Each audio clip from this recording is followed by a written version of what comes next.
fakta sejarah yang khilafah berikan sebagai kontribusinya kepada dunia. Ya, Bapak Ibu sekalian yang dirahmati Allah. Lalu bagaimana dengan Indonesia pada saat kehilafahan ada? Bapak Ibu, saya tanya Bapak Ibu sekalian, kira-kira Islam ke Indonesia sampai kapan? Kapan Islam sampai ke Indonesia? Selama ini ada yang menyatakan pada abad ke tahun 1100-an, abad ke-11, ada yang menyebutkan abad ke-12, ada juga yang menyebutkan abad ke-7. Sejak Rasulullah masih hidup, Islam sudah sampai ke Indonesia. Ada teori Gujarat, ada teori Arab. Bapak Ibu, saya ingin mengajak Bapak Ibu untuk beranalisa. Di zaman Fir'aun, jasad para Fir'aunnya Mesir itu dimumikan. Salah satu bahan yang penting untuk memumikan jasad Fir'aun ada yang disebut dengan kamper, betul? Istilah lain dari kamper itu adalah kapur barus. Sekali lagi, jasad Fir'aun yang dimumikan dengan menggunakan kapur barus. Ini kapur barusnya didapat dari mana? Dari barus Bapak Ibu. Dan barus ini adalah tapanuli. Artinya, Bapak Ibu sekalian, sejak zaman Fir'aun, barus ini sudah terkenal pengekspor kamper ke Mesir. Bapak Ibu, di antara sekian banyak Fir'aun yang menguasai Mesir, ada satu Fir'aun yang beriman kepada dakwahnya Nabi Musa. Dia beriman diam-diam bersama ibunya tanpa sepengetahuan Ramses, Fir'aun yang berkuasa saat itu. Siti Aisyah dan anaknya, putranya, yang sama-sama hampir seusia, lebih tua Nabi Musa, yang juga dianggap adik oleh Nabi Musa, dia beriman juga. Namanya Amnihotep. Orang Barat atau Hollywood menyebutnya Imhotep. Itu sebetulnya orang beriman. Itu adalah satu-satunya keluarga Fir'aun yang masuk Islam. Bersama Aisyah. Aisyah meninggal karena dipecahkan kepalanya oleh Fir'aun kan? Mereka beriman kepada Allah lewat dakwahnya Nabi Musa. Amnihotep kemudian berganti nama menjadi Akhenaton. Akhna artinya hamba, ton artinya Tuhan. Dalam bahasa Arab ini diberi nama Abdullah. Ternyata Allah mengangkatnya menjadi nabi dan rasul. Jadi ada nabi dan rasul yang Allah utus dari keluarga Fir'aun. Buka dalam Quran surat Al-Mu'minun. وَقَالَ الرَّجُلُ الَّذِي يَكْتُمُ إِيمَانَهُمْ. Dan berkatalah seorang laki-laki yang menyembunyikan imannya min ahli Fir'auna, dari keluarga Fir'aun. Dia orangnya. Dialah yang kemudian menjadi Fir'aun, menjadi penguasa Mesir setelah Fir'aun Ramses tenggelam. Dia rubah Mesir menjadi Islami. Dia rubah Mesir menjadi bertauhid. Saat itu ditentang oleh Ra, dalam kurung Horus. Ya, Horus kemudian bekerja sama dengan Ra, maka melahirlah Lahorakti. Ya, ini menyerang Akhenaton. Maka Akhenaton kemudian mengungsi ke Amnatra. Ternyata pun diserang. Padahal dia sudah membangun istana yang bernuansakan tauhid. Hingga akhirnya dia pergi meninggalkan Mesir, mengembara dari satu ujung ke ujung dunia. Dari ujung barat dunia ke negeri matahari terbenam. Dari matahari terbit. Di mana negeri matahari terbenam?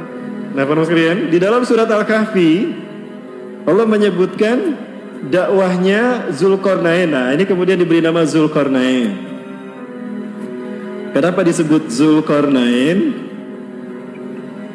Zul artinya yang punya.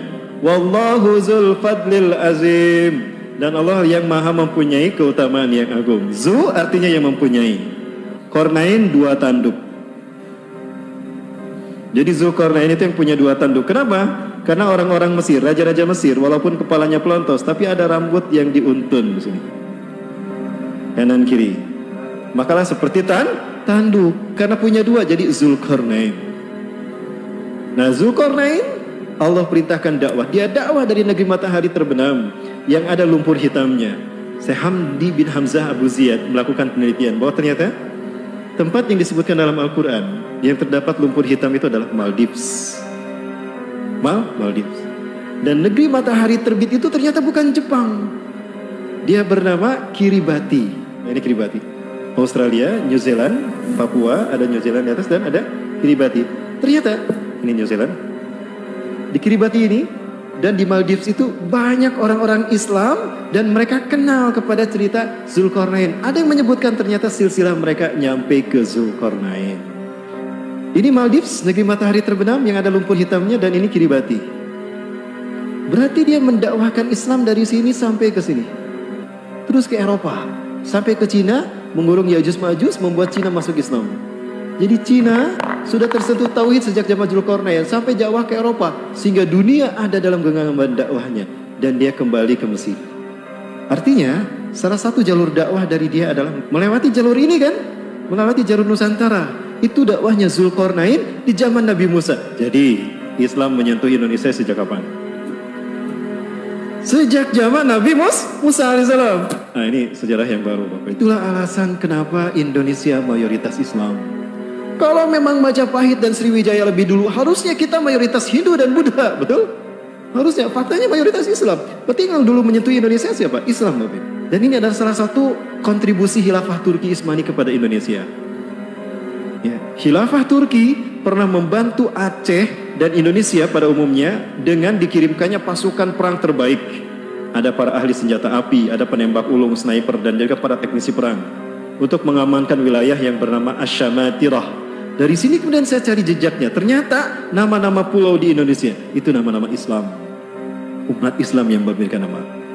Sumatera itu berasal dari kata Asyamatira. Asyamatira artinya mahkota. Syamatir, jadi Sumatera. Tapi kalau orang Sumatera gak bisa menyebut Sya, jadi pakai Sin, Sumatera. Dari kata Asyamatira, mahkota. Jawa itu bahasa Arab Al-Jawu, tempat yang tinggi dan dingin. Maka diberi nama Jawu, tempat tinggi dan dingin itu Jawu. Kayak Taif itu Jawu. Mau kemana bro? Mau ke Jawa Taif? Tidak ada dahib ya, lah Jawa Taif. Mau ke Jawa Taif karena tinggi, karena panjang dibagi 3 sama para ulama. Ada Jawa Syarqiyah, Jawa Gorbiyah, Jawi Syarqiyah, Jawa Gorbiyah, Wusta, Syarqiyah, Jawa Barat, Jawa Tengah, Jawa Timur.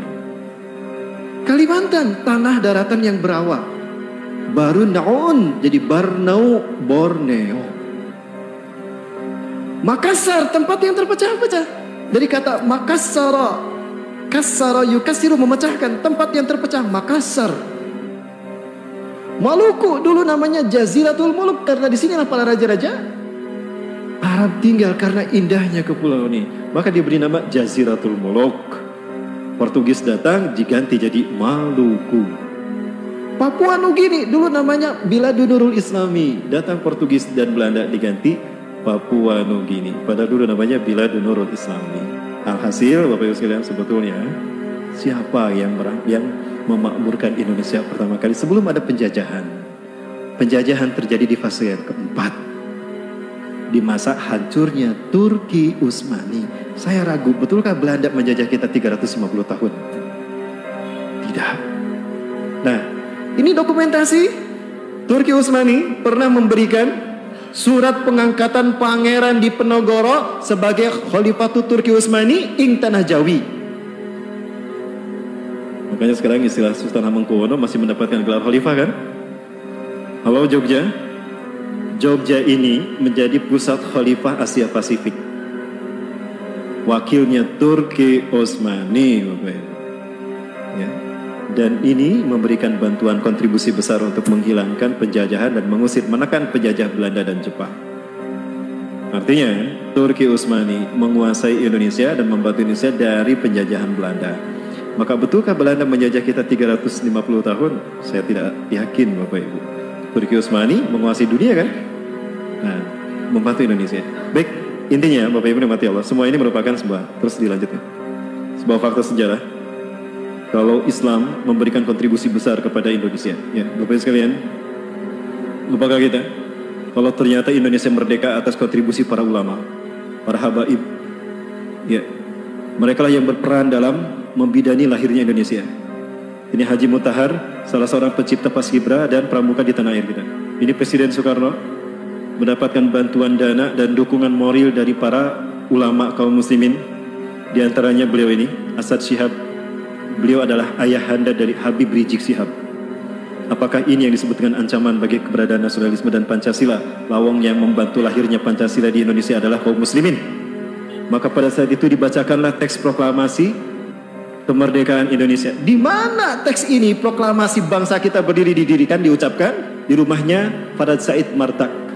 Farhad Said bin Martak, beliau adalah seorang muslim yang mensodakohkan tempatnya, rumahnya sebagai tempat diumumkannya kemerdekaan Indonesia atas Belanda. Dan ini beliau adalah pejuang RI yang tadi berdiri di samping Pak Soekarno yang membantu prosesi proklamasi bangsa ini. Beliau adalah Habib Hussein bin Syihab, ayahanda dari Habib Rizik Syihab. Maka aneh Bapak Ibu sekalian kalau Habib Rizik Syihab diusir dari tanah air ini. Di mana mukanya bangsa kita mengusir orang anak yang juga membantu kemerdekaan Indonesia?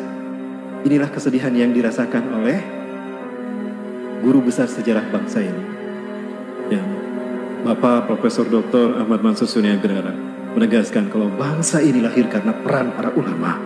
Jadi siapa sebetulnya di balik semua perlakuan ini dan semua sikap yang tidak menghargai para ulama kita? Baik, satu fakta sejarah yang ingin kami angkat kembali. Baik, para muslimin rahmati Allah.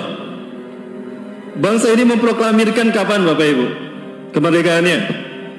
17 Agustus 1945. 2 bulan setelah ini, Oktober kan? Bulan Oktober, masih tahun yang sama, Inggris datang dan Belanda ke tanah air kita. Inggris datang dengan maksud ingin melihat sandera politik, tawanan perang. Tentara Inggris yang ditawan di Indonesia. Ya, yang dikirim pada saat itu Jenderal Malabi dari Inggris. Ingin melihat tawanan perang, tapi yang dikirim pasukan perang yang banyak dengan persenjataan perang yang lengkap. Pak Soekarno, Hatta saat itu galau. Masa mau melihat tawanan perang kok membawa pasukan perang yang banyak dan persenjataannya lengkap? Ini kayaknya ingin mengadakan perang kembali. Betul, mereka ingin menjajah kembali. Nah, saat itu berpikir Pak Soekarno, kalau terjadi perang dalam kondisi sekarang bangsa kita belum siap, kita tidak punya pasukan perang, maka kemerdekaan kita hanya berumur 2 bulan saja. Artinya kemerdekaan kita di ujung tanduk saat itu. Nah, galau tuh Presiden Republik Indonesia. Coba, dalam kondisi bingung seperti itu, siapa yang didekati? Ulama. Dipanggil Jenderal Sudirman. Pak Jenderal, bagaimana ini Pak Jenderal? Pak Jenderal melihat kedatangan mereka. Betul. Menurut Jenderal, apakah ini tidak akan berpotensi mereka akan menjajah kembali? Betul sekali Pak Presiden. Jadi gimana solusinya? Hanya sama Pak Jenderal Sudirman, tidak nanya kepada orang lain. Dan apa kata Jenderal Sudirman? Anda percaya saya Pak Jenderal? Pak Presiden percaya. Apa saran Anda Pak Jenderal? Kirimkan pasukan. Kirim utusan. Kirim utusan datang kepada ulama. Datanglah mereka, kirimkan pasukan menemui Kiai Haji Hasim Asy'ari. Ini ulama kan? Mustasyar NU. Minta fatwa beliau. Tanyakan tentang 3 hal. Pertama, tanyakan kepada beliau, apakah membela negara NKRI yang notabene bukan negara Islam, yang berdasarkan Undang-Undang Dasar 45 dan Pancasila bisa dikatakan jihad fisabilillah? Seperti itu. Jadi bisa disebut jihad nggak kalau membela NKRI yang notabene bukan negara Islam? Ini nanya bukan ke pendeta, bukan ke pastor, tapi ke ulama. Yang kedua, mereka yang membela nanti NKRI sampai mati, bisa nggak disebut mati syahid? Yang ketiga, kita menyaksikan banyak pengkhianat yang menjual bangsa kita kepada penjajah. Sekali lagi, yang menjual bangsa kita kepada penjajah. Boleh nggak mereka dihukum mati karena merugikan negara? Demi Allah, ini yang ditanyakan ke ulama, bukan ke pastor, bukan ke tokoh komunis. Saat itu ada tokoh komunis, tapi bukan mereka yang ditanya. Karena tahu siapa yang memerdekakan bangsa ini. Bangsa ini lahir dari kandungan siapa. Maka jika saat ini khilafah dikatakan ancaman, ngaca bro, ngaca.